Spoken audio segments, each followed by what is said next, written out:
Tonga mai fasi.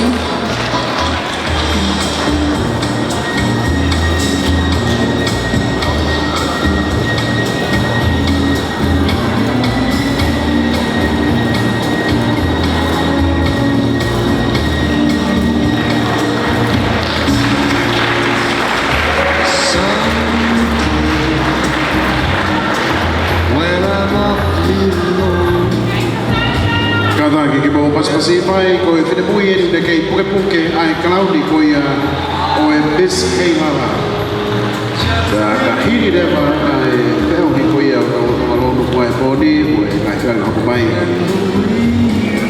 ko ko de ba tota fo o puke ko ya botauhi ay cloudy ko bis Heilala kata ke mo pasipay Miss Cassandra Galwafe, Oya Bunekay Tauhi, Tonga, e Cloudy, Oi Miss Heilala. There is nothing for me but to love. Miss Unwakio Tonga Royal Institute, Jessie Malupo.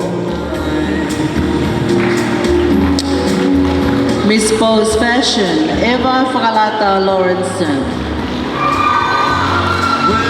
Miss Makamaile Halatoamo, Gladys Elizabeth Woodenbale. Miss Tonga Sydney, Australia, Vanessa Faustina Maria Filo. Miss Melia May Langi, Soana J. Lau Lawe Tuko Savo. Miss Maloidale Travel, Lina Ku'ule Aloha E O Ika Ui Po Oi. Miss Tonga, Australia, Maria Yvette Golo.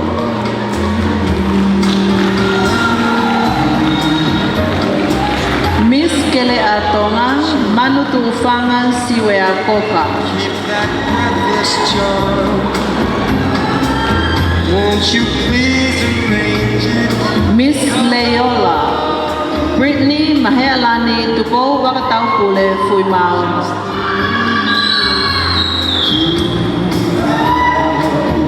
Miss Lady Maria, Veronica A.A. de Maleti Maleta Tola.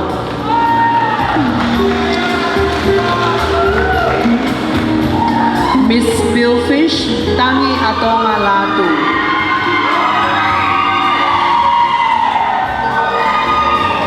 Miss Proxys New Zealand 2015, Lavinia Telisa Final.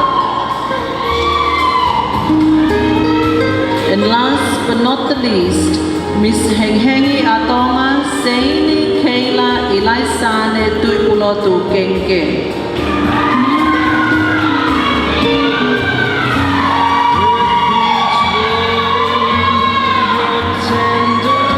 Hoeki Moikainga, koe kau whine muie ni e toko hong fu mātolo, o nau kau ki he whiauhi koia,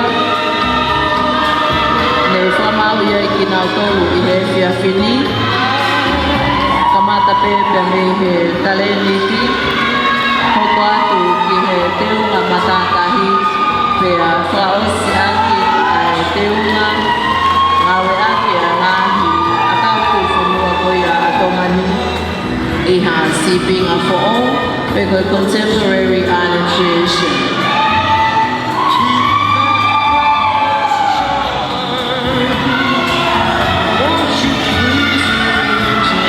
Whamano atu ki e kau whamau koia. Nena o whamau i ai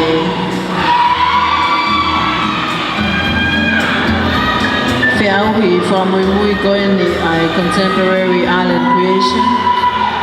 Kia Liberty Pakalani, kau mawhaka Jenny Salesa, Verna Tukuafu, mo Tatiana Tohi, kau mawhaki a Shirley Beeman, kia mo e tokoni koia ki o whamau koia o e whiawhini. Whapofa a pipo ai kau whine mui, whapofa ai teu, ngā welahi le whahoko ki ngahi teunga koia o e whiawhini.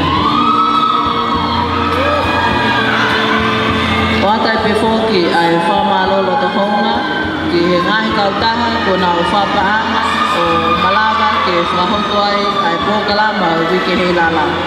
Ki Fiji Airways ka mafoke Westpac Bank of Tonga. Tourism Tonga ka mo 5-star finances. MBF Bank ka mo National Pacific Insurance. Ki Friends Cafe. Pacific Energy Consultancy ka mo Sunshine Rental. Tonga Airport Limited ka mo Davina House.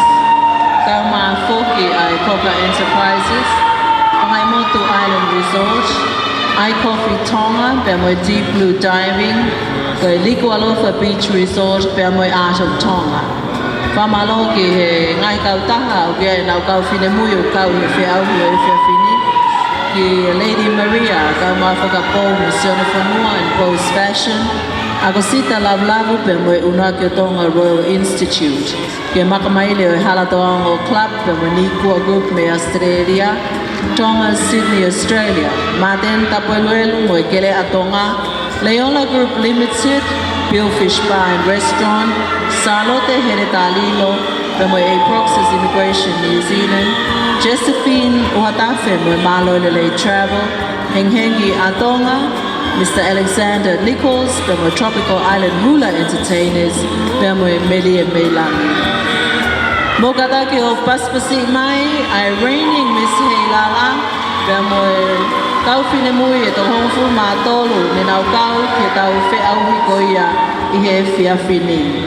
Kokole, I Fanga Maria Goni, ke tuange ki he 8 minista o e potnga ue ngahi ngau e lalahi pe mo i tak mamata ke whakahoko ane mea whamalo ki mua pe tau ki whakahoko atu aiola koia o e whiauhi o e whiawhini.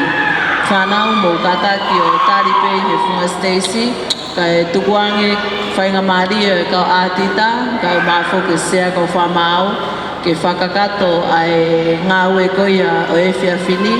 Whakawhainga Maria i ai pe foki ai kau whaita ke lava lele.